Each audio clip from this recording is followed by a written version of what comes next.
Today I'm going to share with you how I built a world-class theatre room.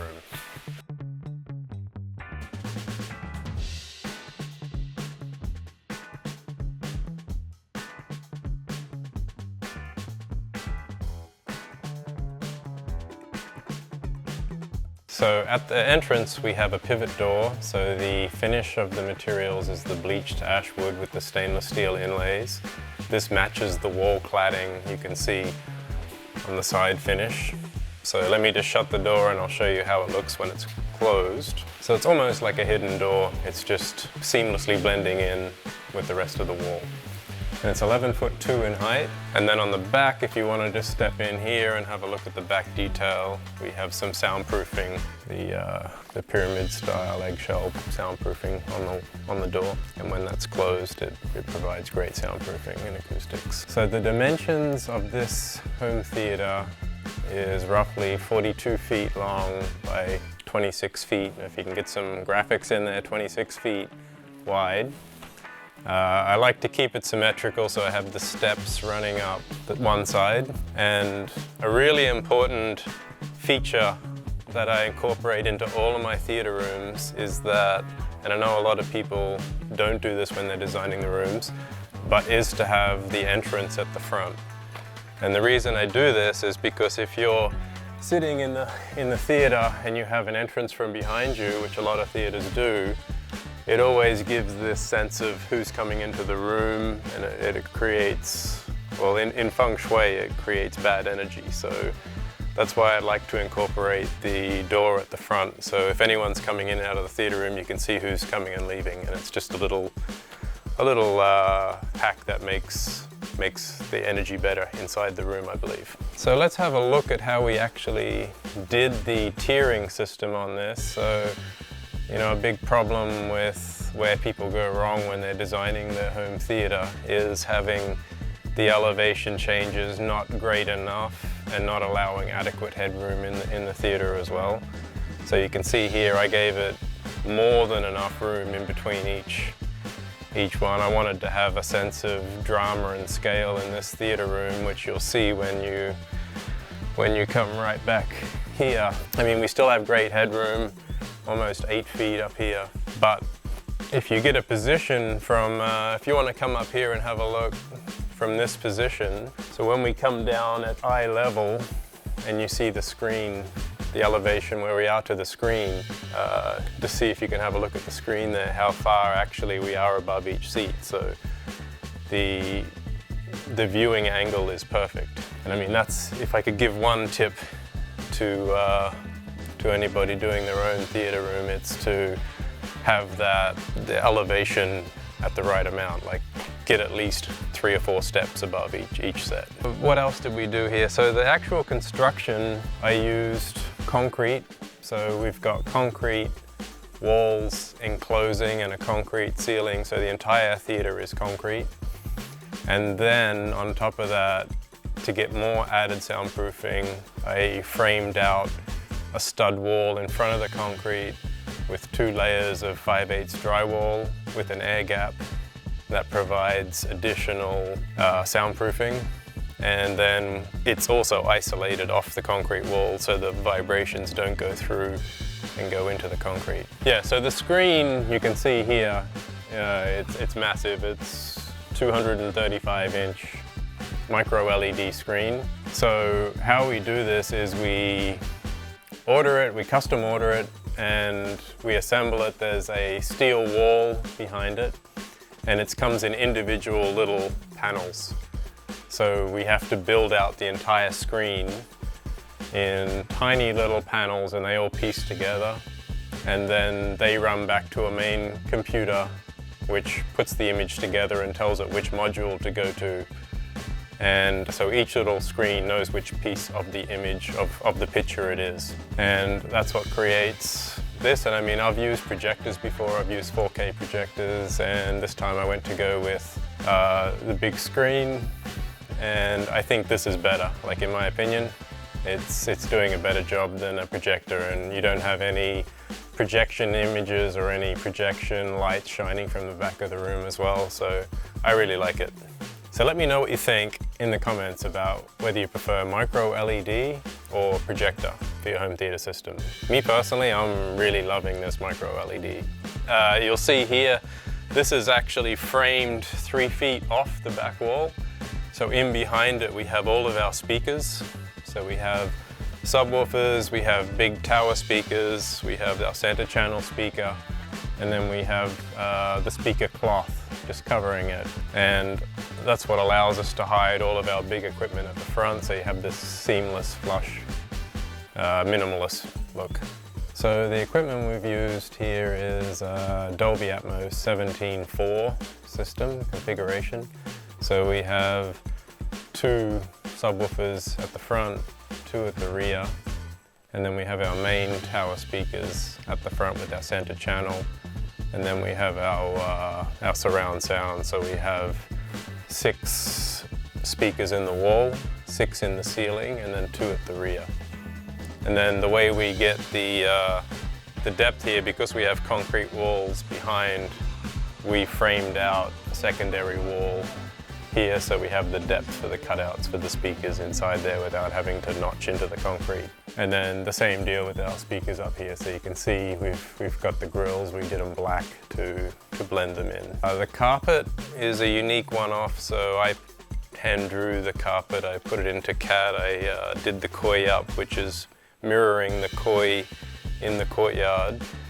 So I really like this design. I did up a very Japanese design to go with the house, and then the colors I incorporated were coming off that Japanese sort of theme with the red, the black and the white, simplicity, but also quite striking when you look at it. And so the carpet with this custom design, it also runs on the walls and on the ceiling right through. So the beauty of the carpet, on why I like to do it on the walls and on the ceiling as well, is it really creates a great sound acoustics in a theater. So it absorbs some of the sound. You don't want really hard surfaces where the sound's bouncing off all over the place.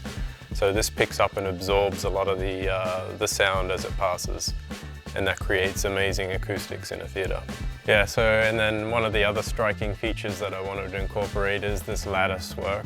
It's got a very Japanese look to it, and we did backlighting, so it's got the traditional rice paper behind it. We're utilizing that space we created with the framework in front of the concrete. So that gives us our depth to have a few inches behind this for our strip lighting. And then you can see we've run the lattice right across the ceiling and down the other side of the walls. And this also creates nice accent lighting when the theater's not in use. Yeah, and if you want to follow me in here, right at the back corner, we have a little secret room for our snack bar. Room for a fridge. Yeah, so we did the same finish, the rattan with the bleached ash wood, and then we have the travertine countertops and backsplash, and still trying to decide what to do with how we're going to stage this, and I don't know, not stage it, but what we're going to do with the snacks. As it's a healthy lifestyle here in Malibu, we're not really going to be putting any snacks in here. I mean, might be some protein bars and some protein shakes, and you know, that's about all we can do with this. So the theater room chairs, they were incredibly difficult to make. They're all one-off. I specifically designed for this home. One-off design, every dimension. I personally drew up, detailed it, and I wanted to get different features in there that I couldn't find anywhere else. So I went with this color palette because I wanted it to be modern and classy, and also convey the same sort of feeling that it's inherently cohesive with the entire house. So you'll see the same leather color throughout in different furniture throughout the house. So we use the bleached ash wood with the rattan on the back, and that's to sort of give it that little bit Asian aesthetic that we're going for. And then the actual seating design, you'll see it's very minimalist. And in order to get these to recline, we had to especially design the headrest separately, so that lifts up by itself. It's all motorized. And then it comes out so the seats actually unfold, and you can pretty much sort of custom tailor it to how you like. So it comes right out, and then the backrest we can adjust that to whatever's comfortable. And then additionally, we have this storage, and we've got these, you know, luxury, sort of what you'd find in a Rolls Royce, I guess, or a Maybach, these tray tables. So we can do our work, we can eat, we can have our drinks with our cup holders, and then they're done in the same leather, matching the seats. And I mean, trying to get all of these features into a one-off design did take a lot of trial and error. We went through a lot of back and forth trying to get the features exactly how we wanted it, to get the motors working the right way. And when you're doing one-off items, it's quite difficult. So it would have been much easier just to, you know, go to an outlet store and buy a ready-made theater seat. But you know, that's what it takes to do something unique and make it truly one of a kind. So that's what I did.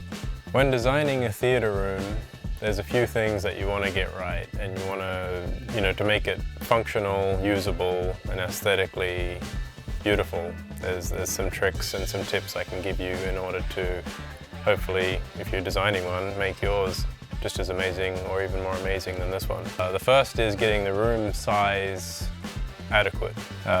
You want to make sure that you have enough room to get into all of the seating. You want to make sure you have the right heights so everybody can see the screen no matter what seating tier you're on. And the dimensions have to feel adequate. You want to be far enough away from the screen that you're not too close. One of the big problems I see with a lot of the new home sort of architectural design theater rooms is you're right on top of the screen and they're very cramped. So you want to make sure if you're having a large screen that you're adequately far enough back for the first row, because that can, you know, ultimately decide if it's a good experience or not. The second is lighting.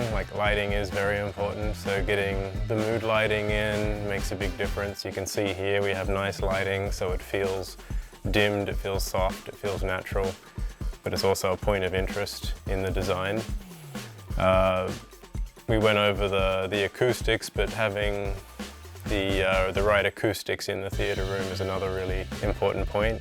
And also equally important is the soundproofing. So we don't want to be in the theater room and having the sound blast through the house. That's not ideal. So there's some tips and some tricks on those sort of main features, and then your wiring, of course, how you're going to design your speaker setup, your Dolby Atmos, getting the right speakers. I mean, work with the sound guy for that.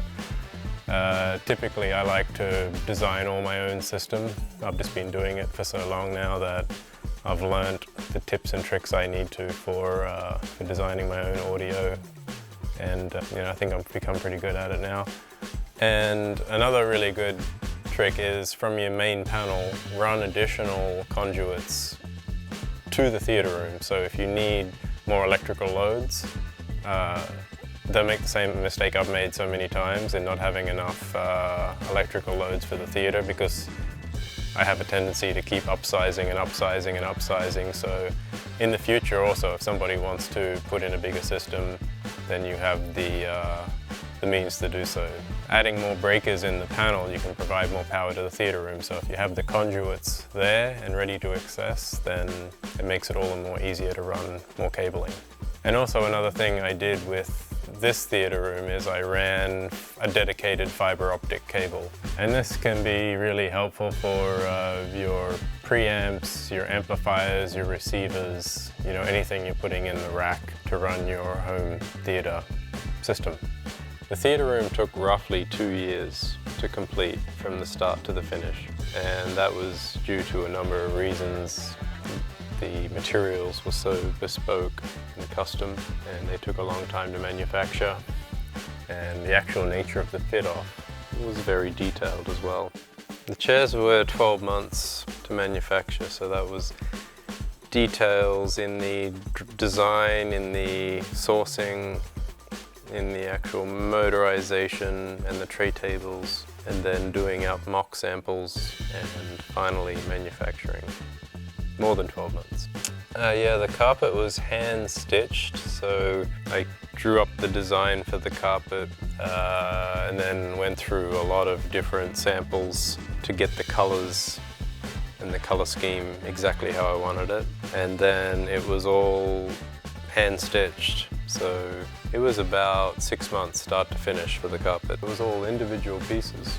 Like, I pre-designed each piece and each one came pretty close to the right size. As I look at it, I still got to do a little bit of caulking on it, but there's a couple of edges I got to caulk. What else? I mean, there's not that much to talk about. I mean, if I was building it, I could talk about a freaking 1,000 things, but it's like when you see it like this, it's like I could talk about the detail on the framing, just on the overlay of the concrete, like it was crazy. So if you liked this tour and you found it helpful, give me a thumbs up and like and subscribe.